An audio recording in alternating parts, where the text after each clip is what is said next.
Welcome to another installment of our Epic Locals segment. And joining me in the studio this morning is Kevin Shields.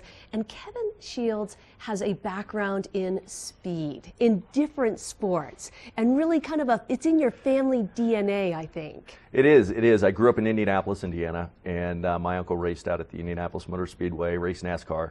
So growing up in the garage around a lot of fast cars was a good time. But you know, getting out as far as my personal sports, got into bicycle motocross when I was younger, and ended up in 1982, 83, the World Championship. Ended up winning that race in Knoxville, Tennessee at the World's Fair, which was a neat event to be at. Sure. And then looking at we used to race everything we could. And I remember as a kid, my grandparents lived on a big hill. And I don't know if you know what a car creeper is, but if you're working on a car, it's got wheels and you can slide under the car. Okay. So I would take that out on the hill and run down the hill and jump on it. And I think that really intrigued me about an Olympic sport called skeleton. So I raced skeleton. I was living in Park City, Utah. You have to explain what skeleton is for anyone who doesn't know. So anybody that doesn't know, if you know bobsled, if you know luge, skeleton is the third sport of that trio. And luge is feet first, skeleton is head first. And obviously bobsled, you are in a sled with a pilot and a push and a brake person.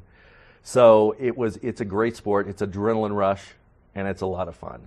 You know, as a mom, if my kid wanted to go head first down something going extremely fast, it would be a hard thing to handle. I've given my parents a lot of gray hair and a lot of medical bills. I think 32 broken bones and I don't know how many stitches, but you know, it's living life, I guess. So tell us a little bit more about skeleton and your career doing that. So when I was doing skeleton, I was in Park City, Utah, and then I went to Lake Placid. So the only two tracks in the United States are in those two cities. And I'm in the resort business, so I manage a resort. When I was in Lake Placid, I had still networking a lot with the team there, and I would have a lot of the athletes come over and work in the hotel. And it was so great to have them tell their stories, and the guests were unexpecting of someone coming up and either serving them at a table or checking them into the hotel that was an Olympic athlete. So that was a lot of fun and a very special experience. And I got to go to Sochi with the luge team last Olympics, which was a great time and a good experience. So do you still follow this sport? And if so, what are your thoughts about the South Korean Winter Olympics? I'm very excited about it. I really have no concerns. There were a lot of concerns too over going to Russia for the Olympics, and they did a fantastic job, as they will for the Korean Olympics, on making sure all the athletes and participants and spectators are safe. But it's going to be exciting to see how the competition goes. How does the American team look? I think they look very good. I think we've got a lot of strong, both male and female athletes that are going over. So it's going to be exciting. Now, are you going to be able to go to these Olympics? I'm not going to these. I was planning on it. I will be watching from home this year, yes.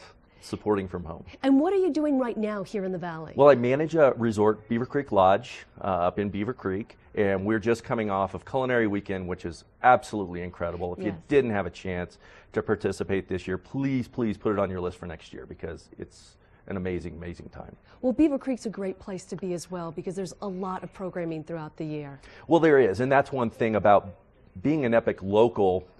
It's a bit humbling, because this valley is full of people with stories. And I think the best thing that we can do, all of us can do, is share our experiences, share our knowledge with the youth, and bring them up and teach them some things maybe that they don't know. Well, Kevin, it was great chatting with you, because your experiences are totally different than any of the other Epic locals I've talked to. Everybody is different, and everybody's had a great story. Well, thank you for having me on. I appreciate it. It was our pleasure. Stay tuned. Coming up, we've got your weather forecast.